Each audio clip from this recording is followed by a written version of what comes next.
Chances are you carry one of these cards. They're supposed to get you into secure places, but we've learned they may not be all that secure. In fact, the same technology could put you at risk. Radio technology stops shoplifters, tracks merchandise, follows livestock. It even tells you how bad local traffic is, all through tiny radio transmitters called radio frequency identifiers, or RFID.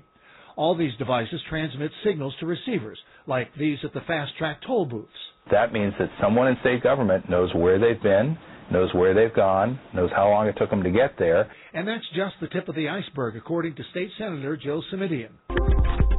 Those same transmitters are in our key cards that get many of us into our work buildings. Airports use RFID technology to secure their buildings.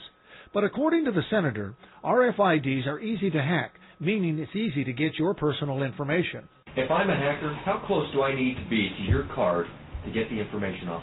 Oh, you can be 20 or 30 feet away. He claims in a random test around the Capitol with relatively cheap technology, he managed to get information off 9 cards of state employees.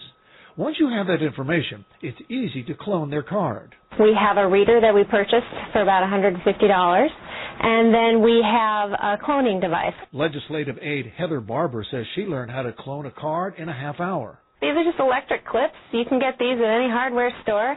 You can get these kinds of boards at computer stores. Our sister station in Sacramento duplicated the senator's card. First, they read it, then typed some commands into a laptop, and they're in business. In just 5 minutes, they created Joe Simidian's ID to get into the Capitol, and they didn't even need an ID card. Just these copper wires bound by masking tape.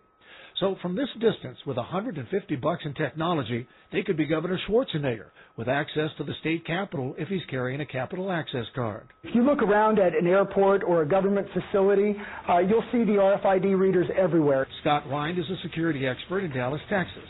He says RFID is easy to hack, cheap to copy, and presents a great risk for both personal and national security. It gives a false sense of security because we're so comfortable with it, we're so used to seeing it.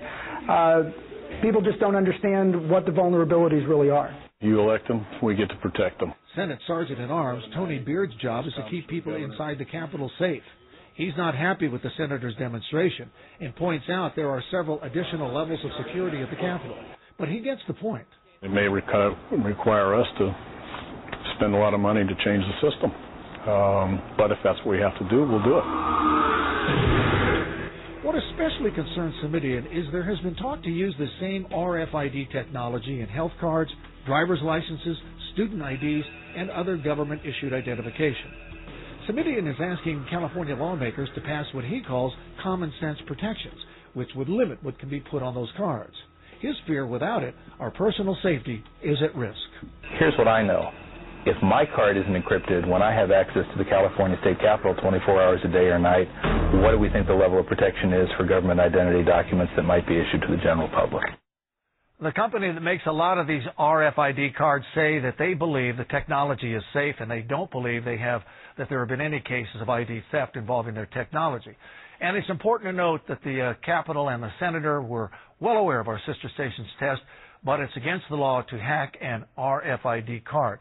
The card I used was Ann Martin's card, obviously from her high school days. She's very youthful looking on your ID.